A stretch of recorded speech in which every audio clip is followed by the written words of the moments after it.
Welcome back to the Evolution of the Soul series. This is Cheryl Arts from Willow Roots. And today I'm going to talk about our departed loved ones, our deceased family members, and the connection that we can have with them or how they're reaching out to us. And if you're in that difficult space where you have lost someone, I'm hopeful that this video can help you in some way connect with them or reach out to them or maybe see that they're actually trying to connect with you. And as I share today, I'll share some of my stories and my experiences because over the years, I've grown into this space where I can sense and see them more frequently. But if you're not in that space, that's okay. But I want to offer a few things that may help you in this journey to connect or reconnect to anyone that's crossed over. And that's a really difficult space to be in. And I'm sorry if you've lost someone recently. So I'll just share a few stories. I think the first time for me connecting with somebody who had crossed over was my grandmother. And it happened in 2006. I was pregnant with my son, and she crossed and passed in January of 2006. So just, 3 months before he was born. And so I delivered him in April. So this is 3 months after. And I had him in my bed. He was only a few days old. I had him cuddled up in my arm, and it was the middle of the night. And I had this vivid dream. I had this incredible dream that my grandmother was there, and something woke me up, and I felt a hand holding mine on the side that I was holding my son. And I just knew there was a knowing, there was a presence there that it was my grandmother, and she came to meet her great grandson. And really powerful moment. And, I shared with a few people, but not too many because I wasn't really in the open with my spirituality. But I think it was a really powerful experience. And so pay attention to your dreams and your knowing. And, we always want this validation that that is true, but that's one of the ways that they can reach us is within our dreams. And they support us day and night. They're always within, an arm's length away. They're always there. They can hear us. And so another experience that I had, so, fast forward almost 10 years later, I lost my mother-in-law. So my husband lost his mother. She lost her battle with cancer. And I was really sick at the time, so I was healing from my concussion. So it was in 2016, and I was learning how to meditate. So I got up early that morning and I was meditating. It was super quiet. No one else was awake. And I felt her energy come in and we hugged. And I know that might sound really strange, but I felt like the physical hug. We hugged for maybe 20 seconds. It was a really beautiful moment. I had tears streaming down my face. And she just said, just tell everybody I love them and I miss them and I'm here. And it was just a really short, brief message. And it was just a really short, brief time, but it was super, super powerful. So they can connect with us even physically. You might feel them, like I said, holding your hand or giving you a hug or just being beside you, right? And it's a very powerful, powerful time when you can connect like that.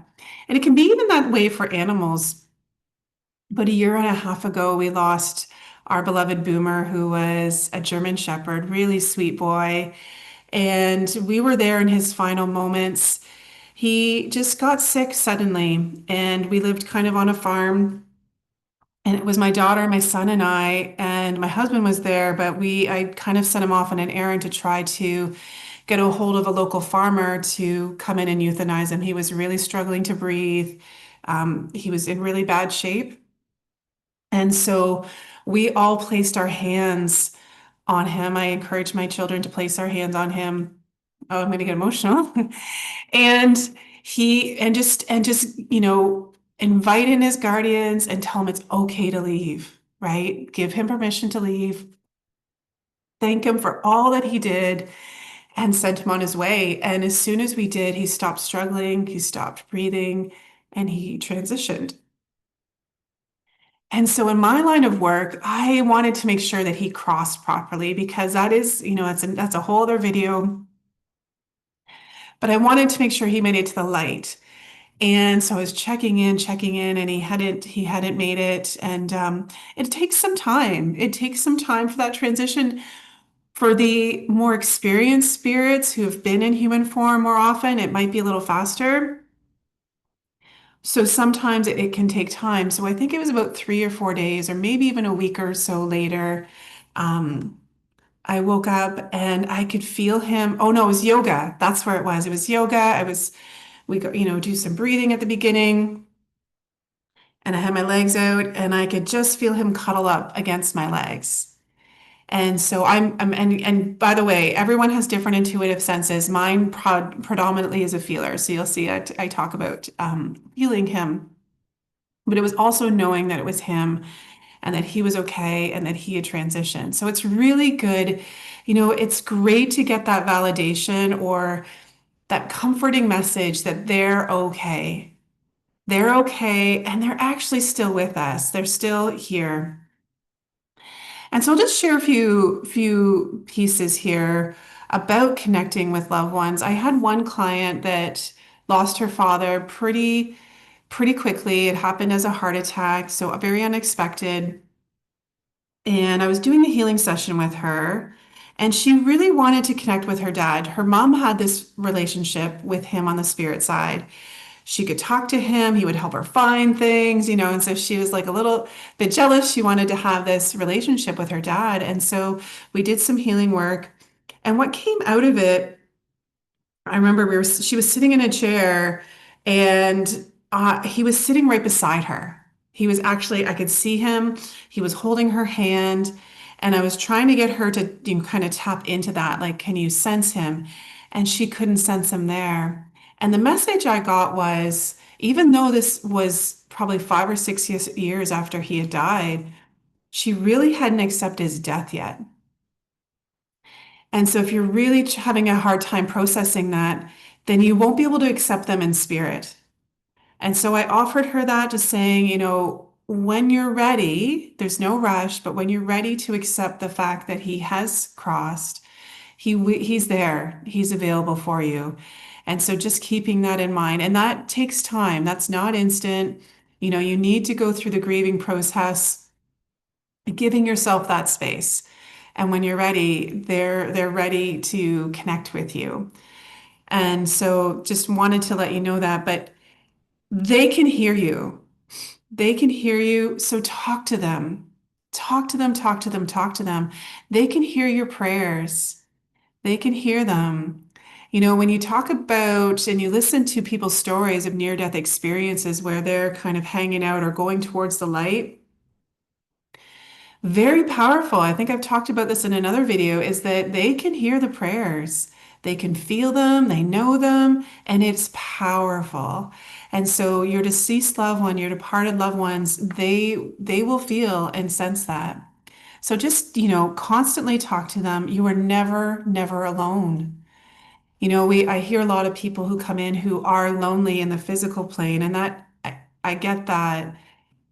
But our spirit guides, our animal totems, our departed loved ones, our ancestors are right close by if we choose to ask them to be with us and make themselves known. And maybe, I work in the animal totem spirit world, and Mother Bear is a really powerful animal totem that I come in and she just gives people hugs.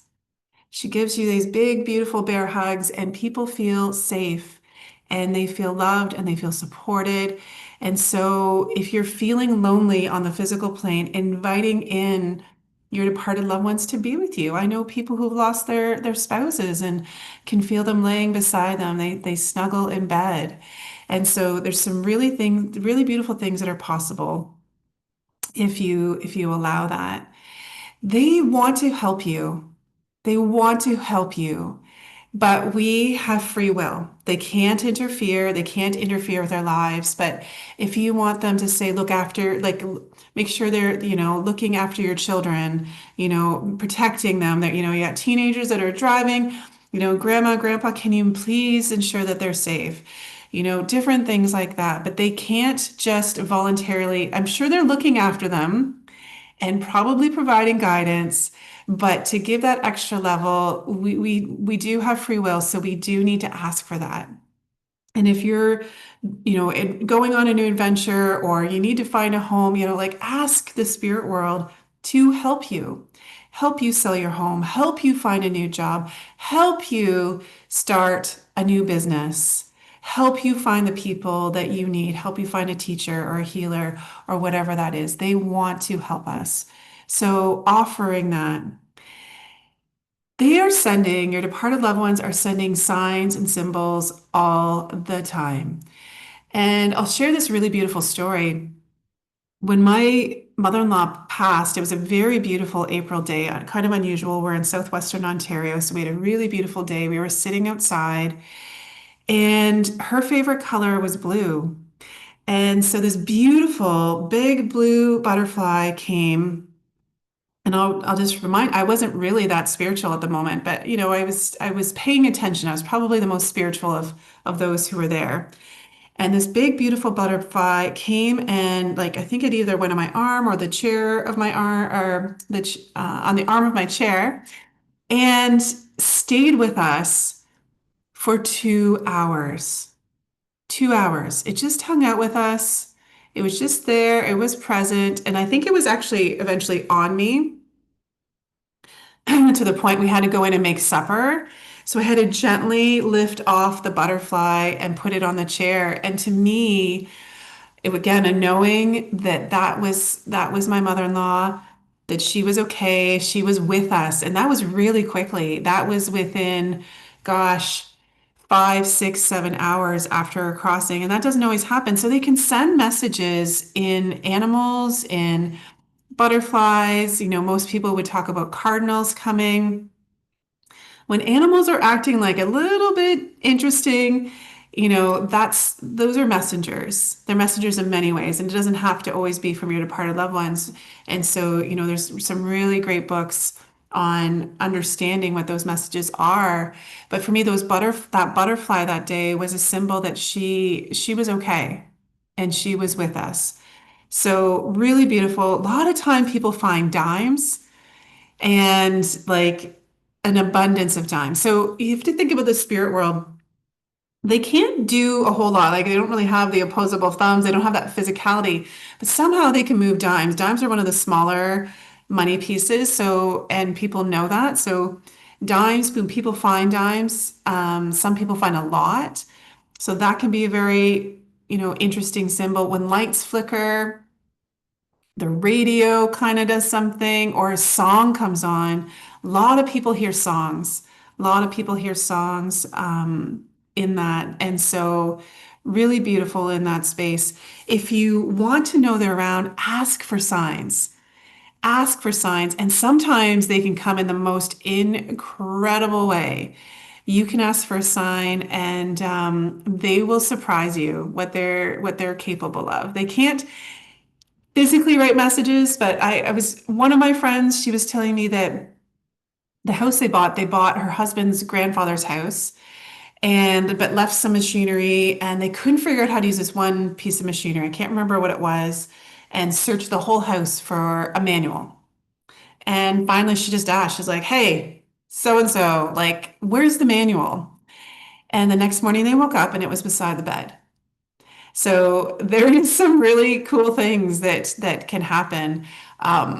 One particular person lost a nephew, and I had the pleasure of working on the nephew before he crossed. Died of cancer, really young, only like early 20s.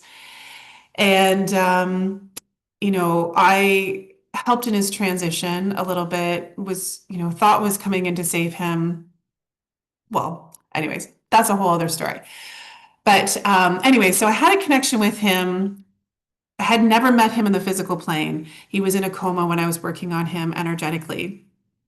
And so I could sense when he had left. He hadn't physically been pronounced dead yet, but I knew he had left his body. So when his aunt came in for a healing, this particular nephew came in to do healing work. It was so cool.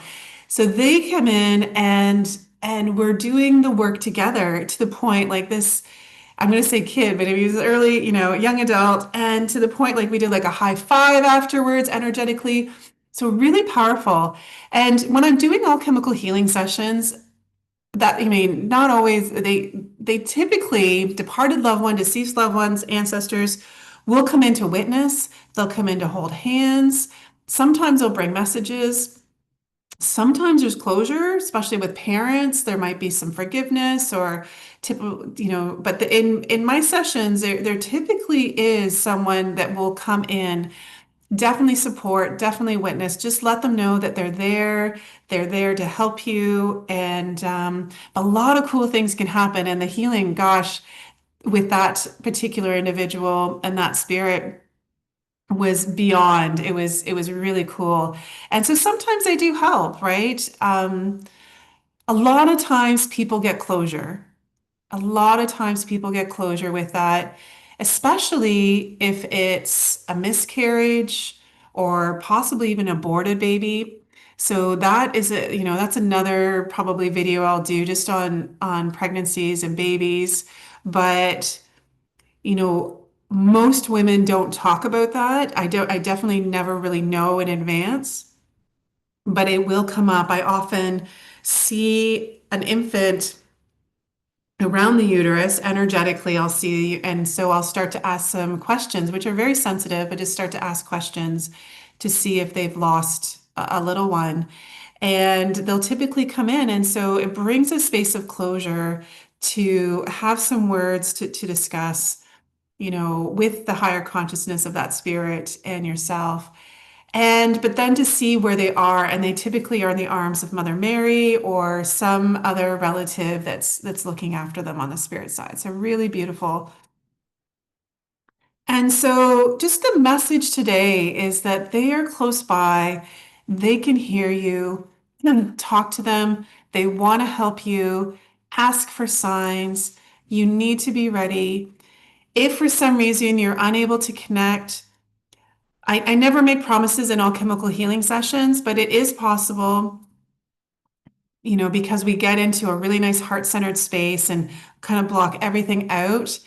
We need to have the mind that calm. And so that's a really great space to connect to someone that has departed.